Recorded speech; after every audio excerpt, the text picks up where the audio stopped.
اگر میری پیروی کرنا ہی چاہتے ہو تو جب تک کوئی بات میں خود نہ بیان کروں آپ مجھے نہیں پوچھیں گے۔ حضرت موسیٰ علیہ السلام نے فرمایا ٹھیک ہے۔ پھر حضرت موسیٰ علیہ السلام اور حضرت خضر دونوں ساحل پر چلنے لگے کہ ایک کشتی ان کے پاس سے گزری۔ انہوں نے کہا کہ ہمیں بھی سوار کر لو۔ انہوں نے حضرت خضر علیہ السلام کو پہچان لیا اور بغیر کرائے کے دونوں کو بٹھا لیا۔ حضرت خضر علیہ السلام نے اس کشتی کا تختہ اکھاڑ دیا۔ حضرت موسیٰ بول پڑے کہ آپ نے کشتی کو توڑ دیا تاکہ اس کشتی والے غرق ہو جائیں۔ آپ نے بڑا عجیب کام کیا ہے۔ حضرت خضر علیہ السلام نے فرمایا اے موسیٰ، کیا میں نے تمہیں نہیں کہا تھا کہ تم میرے ساتھ صبر نہیں کر سکو گے؟ حضرت موسیٰ نے فرمایا جو بات میں بھول گیا ہوں آپ اس پر میرا مواخذہ نہ کریں اور مجھے تنگی میں نہ ڈالیں۔ پھر وہ کشتی پر سے اتر کر ابھی ساحل پر چل رہے تھے کہ ایک بچہ بچوں کے ساتھ کھیل رہا تھا۔ حضرت خضر علیہ السلام نے اس کا سر پکڑا اور اسے ہاتھ سے جھٹکا دے کر قتل کر دیا۔ موسیٰ علیہ السلام کہنے لگے کہ آپ نے ایک بے گناہ کو قتل کر دیا ہے، آپ نے بڑی بے جا حرکت کی۔ وہ کہنے لگے کہ میں نے کہا تھا آپ میرے ساتھ صبر نہیں کر سکتے۔ موسیٰ علیہ السلام کہنے لگے اگر اس کے بعد بھی میں آپ سے کسی چیز کے بارے میں سوال کروں تو آپ مجھے ساتھ نہ رکھیے گا، آپ میری طرف سے عذر کو پہنچ چکے ہیں۔ پھر وہ دونوں چلے یہاں تک کہ ایک بستی کے پاس سے گزرے اور ان سے کھانے کے لیے کچھ مانگا تو انہوں نے ان کی مہمانی کرنے سے انکار کر دیا۔ اتنے میں وہاں انہیں ایک دیوار ملی جو گرنے کے قریب تھی، تو حضرت خضر علیہ السلام نے اس دیوار کو سیدھا کھڑا کر دیا۔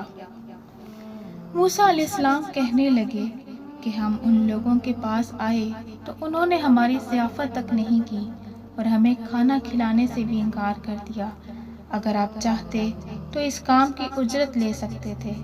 حضرت خضر علیہ السلام نے فرمایا کہ بس اب یہ وقت ہماری اور آپ کی جدائی کا ہے۔ میں آپ کو ان چیزوں کی حقیقت بتا دیتا ہوں کہ جن پر آپ صبر نہیں کر سکے۔ اور حضرت خضر علیہ السلام حضرت موسیٰ علیہ السلام کا کپڑا پکڑ کر فرمایا کہ میں اب آپ کو ان کاموں کا راز بتاتا ہوں کہ جن پر تم صبر نہ کر سکے۔ کشتی تو ان مسکینوں کی تھی جو سمندر میں مزدوری کرتے تھے، اور ان کے آگے ایک بادشاہ تھا جو ظلماً کشتیوں کو چھین لیتا تھا۔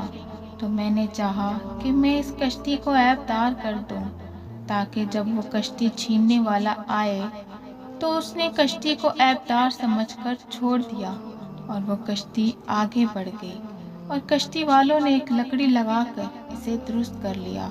اور وہ لڑکا جسے میں نے قتل کیا فطرتاً کافر تھا، اس کے ماں باپ اس سے بڑا پیار کرتے تھے، تو جب وہ بڑا ہوا تو وہ اپنے ماں باپ کو بھی سرکشی میں پھنسا دیتا۔ تو ہم نے چاہا کہ اللہ تعالیٰ ان کو اس لڑکے کے بدلے میں دوسرا لڑکا عطا فرما دے کہ جو اس سے بہتر ہو۔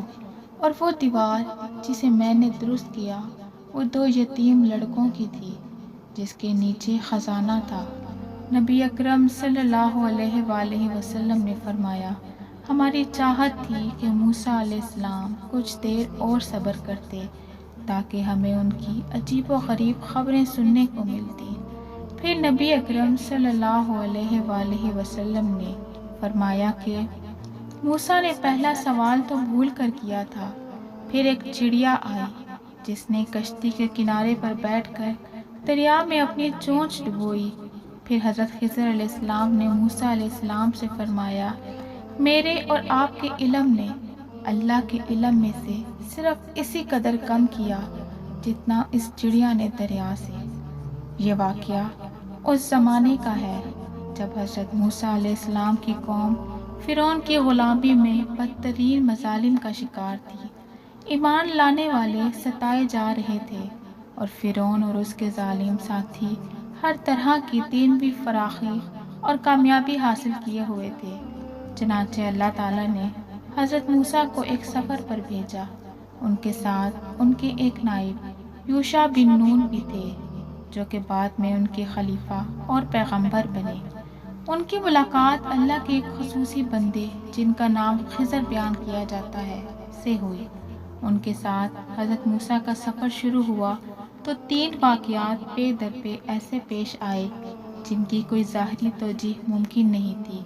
پہلا یہ کہ حضرت خضر انہیں لے کر ایک کشتی پر سوار ہوئے اور اس کشتی میں بلا وجہ سوراخ کر دیا۔ کسی کو یوں مالی نقصان پہنچانا ایک بڑی معیوب حرکت تھی۔ اس سے زیادہ معیوب حرکت انہوں نے آگے چل کر یوں کی کہ ایک لڑکے کو بلا وجہ مار ڈالا۔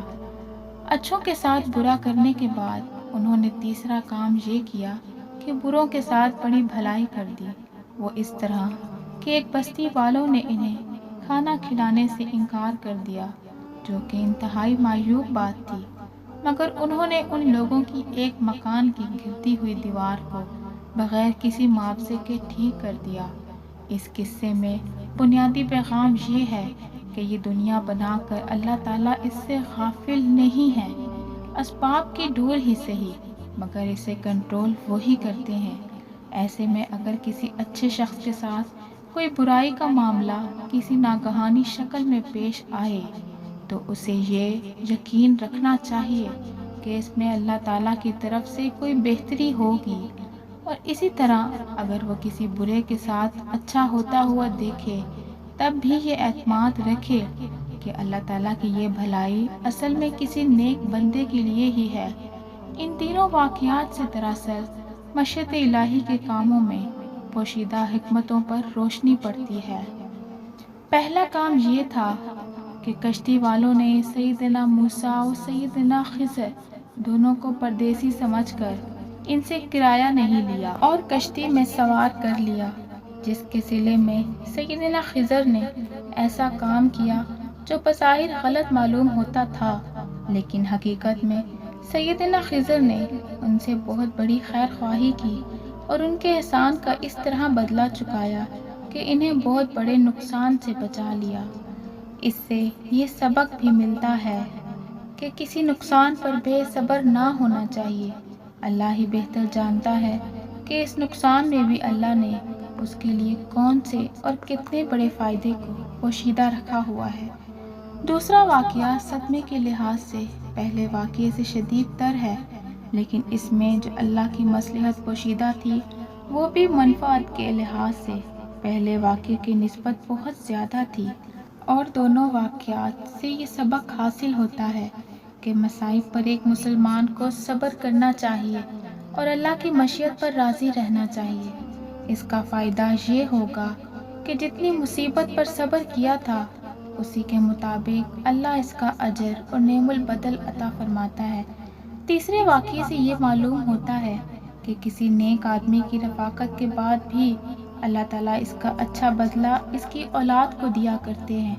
مرنے والا چونکہ نیک انسان تھا، لہٰذا اللہ تعالیٰ کو یہ منظور ہوا کہ اس کا مدفون خزانہ و ورثہ دوسرے لوگ نہ اڑا لے جائیں، بلکہ اس کی اولاد کے ہی حصے میں آئے۔ آج کے اس دور میں جب ہر شخص اسباب کو اپنا خدا اور دنیا کو اپنا مقصد حیات بنا بیٹھا ہے، ایسے بندہ مومن کا کام یہ نہیں ہے کہ وہ ظاہری حالات سے مایوس اور دل برداشتہ ہو جائے۔ مومن کا توکل ہمیشہ اللہ پر ہی رہتا ہے۔ وہ اسباب سے اوپر اٹھ کر مسبب الاسباب میں جیتا ہے، چنانچہ وہ ہر چیز کے پیچھے خیر ہی دیکھتا ہے، چاہے بظاہر اسے اس میں کوئی چیز بری نظر آ رہی ہو۔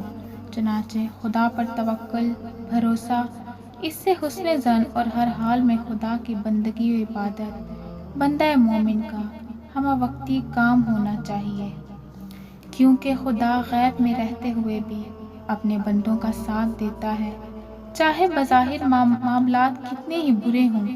خدا صالحین کو کبھی نہیں چھوڑتا۔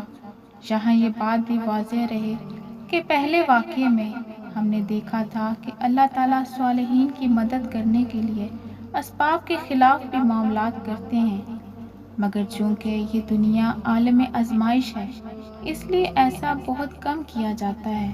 اس واقعے میں یہی بتایا جا رہا ہے کہ وہ زیادہ تر بندوں کی مدد اسباب میں رہتے ہوئے ہی کرتے ہیں، گو بظاہر یہ اسباب عارضی طور پر ان کے خلاف ہوں، لیکن اپنے نتائج کے اعتبار سے معاملات کا فیصلہ آخرکار نیک بندوں کے حق میں ہوتا ہے۔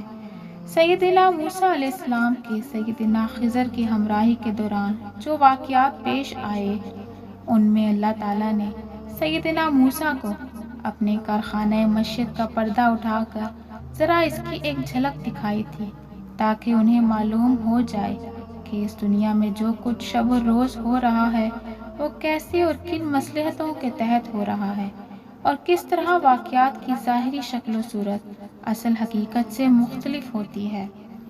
کیونکہ ایک عام انسان جب یہ دیکھتا ہے کہ واقعات دنیا میں کیوں وقوع پذیر ہوتے ہیں، ان واقعات میں ایسے ہی حالات سے پردہ اٹھایا گیا ہے۔ رہا اللہ کی عدل و انصاف کا معاملہ، تو اگرچہ اس کا ظہور اس دنیا میں بھی وقتاً فوقتاً ہوتا رہتا ہے، تاہم عدل و انصاف کا صحیح اور مقررہ وقت روز آخرت ہے، اور روز آخرت کا قیام اسی لیے ضروری ہے۔